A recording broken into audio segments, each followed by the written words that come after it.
नमस्कार, मी सुचिता. मराठी जेवणमध्ये तुम्हा सर्वांचं पुन्हा एकदा मनापासून स्वागत. आज आपण एक झटपट असा स्नॅक्सचा प्रकार पाहणार आहोत. तो झटपट बनतो पण खायला देखील तेवढा टेस्टी आहे बरं का. तर इथे जास्त साहित्यही लागत नाही आणि वेळही लागत नाही. हा पदार्थ आपण लहानपणी अगदी शाळेत असताना सुद्धा 1-1 रुपयाला मस्त याचे लाडू किंवा चिक्की मिळायची. तर इथे आपण मुरमुरे घेतले आहेत आणि गूळ घेतला आहे. जर तुम्हाला पिवळा छान गूळ अवेलेबल झाला तर तुम्ही तो वापरा. तर इथे आपण मुरमुरे घेतले आहेत.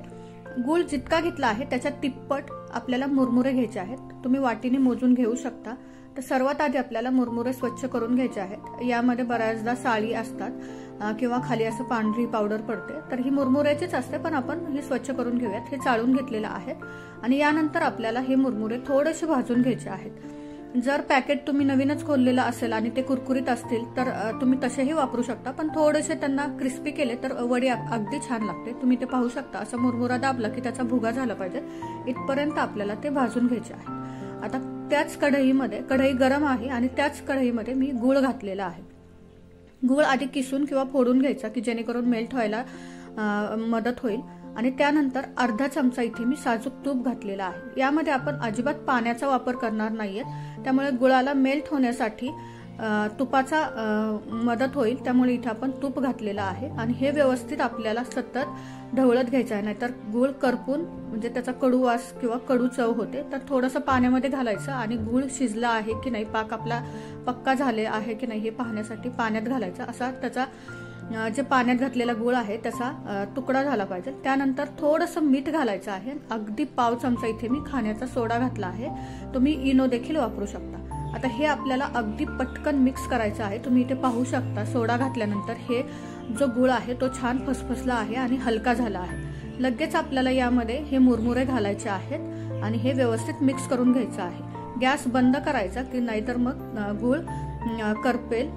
तर आपण गॅस बंद केलेला आहे आणि हे व्यवस्थित मिक्स करून घेतलं आहे. आणि पूर्वतयारीमध्येच आपण एखाद्या ताटाला किंवा ट्रेला थोडंसं तुपाचा हात लावून घ्यायचा. आता हे व्यवस्थित मिक्स झालेलं आहे. इथे मी ट्रे घेतला आहे आणि ह्याला तुपाचा हात लावलेला आहे. तर हे आपल्याला व्यवस्थित याच्यामध्ये घालायचं आहे आणि याच्या वड्या पाडण्यासाठी हे थोडंसं एकसारखं करून घ्यायचं आहे. तुम्ही ह्या स्टेजला याचे लाडू देखील वळू शकता.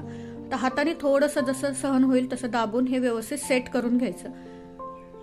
एकदा हे थंड झालं की हे सेट होणार नाही, त्यामुळे कोमट आहे तोपर्यंत याला व्यवस्थित सगळीकडून सेट करून घ्यायचं आणि थोडंसं चाकूने याला खुना करून घ्यायचं की जेणेकरून आपल्याला वड्या पाडायला मदत होईल. अगदी सोपी रेसिपी आहे. मधल्या वेळेत खाण्यासाठी अगदी मोठ्यांपासून लहानांपर्यंत सर्वांनाच ह्या वड्या आपण देऊ शकतो. चवीला छान लागतात, सर्वांनाच आवडतील आणि गोडीलाही कमी असतात, त्यामुळे अगदी हेल्दी आहेत. आणि यामध्ये गूळ आहे त्यामुळे शरीराला पोषक असे घटक यामध्ये मिळतील. रक्तवाढीसाठी देखील मदत होईल. तर अशा प्रकारे आपण या वड्या पाडून घेतलेल्या आहेत आणि आता हे आपल्याला 10 मिनिटांसाठी थंड व्हायला ठेवायचं आहे. थंड झाल्यानंतर तुम्ही ते पाहू शकता हे आपोआप उचलून येतं, म्हणजे याच्या वड्या आता सेट झालेल्या आहेत आणि खाली ताटाला काहीच राहत नाहीये. मुलांना ॲज अ स्नॅक्स म्हणून तुम्ही डब्यामध्ये देखील देऊ शकता. छान हातात घेऊन हे खाऊ शकतात, मस्त एन्जॉय करू शकतात. तर अशा प्रकारे ह्या वड्या मी तयार केलेल्या आहेत. आजची जर रेसिपी आवडली असेल तर कृपया चॅनलला सबस्क्राईब करा, व्हिडिओला लाईक करा, तुमच्या फॅमिली फ्रेंड्स सोबत शेअर करा.